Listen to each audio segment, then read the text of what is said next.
One of the most mysterious crashes in music's history we're not even sure happened. Bob Dylan, widely regarded as one of, if not the greatest songwriter in music's history, writing his Triumph T100 in upstate New York, July 1966, did or did not have a crash that could or could not have ended his life. Nearly 50 years later, the world still does not know if Bob Dylan was in a motorcycle crash in 1966 that ultimately could have ended him long before he was ready. The story goes as follows. By 1966, Bob Dylan was a household name in regards to music. He had multiple hits, about 5 albums made already, TV deals, record deals, tours to fulfill. But then suddenly all of that came crashing down and he would not go on tour again for 3 years. 1969 will be the next time he would tour because of this incident. There's not much concrete evidence about this entire thing, so a lot of this stuff is just rumors, innuendos, stuff that's been said over the years. Here's how it began.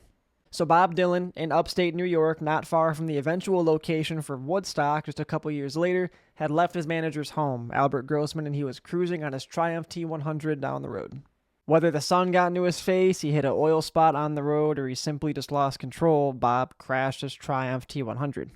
Thankfully, Bob's then wife Sally was following him from behind in a car the entire time. She had picked up Bob, helped him recover, get him back into the car, and drive him back to the manager's home, Albert Grossman. It was there that Bob would get transported to Middletown, the home of Dr. Ed Thaler, to Ed Thaler's home itself, and Ed Thaler would recommend Bob go to the hospital to see the extent of his injuries, in which Bob refused. Bob's refusal to go see a doctor eventually led to Bob staying with Dr. Ed Thaler for a little over a month on the 3rd floor in an empty bedroom.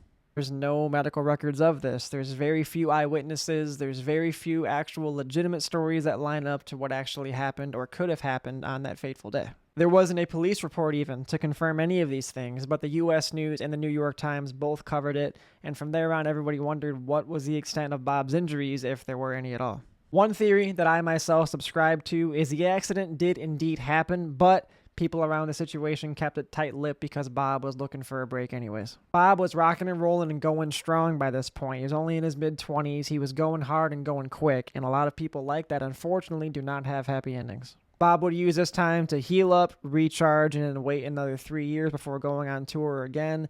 So much so that a lot of folks contribute this to actually saving Bob Dylan's life, because had he had kept going through 66, 67, 68, just going and going strong, there's no telling if he would have survived. Still, nearly 50 years later, remains a mystery.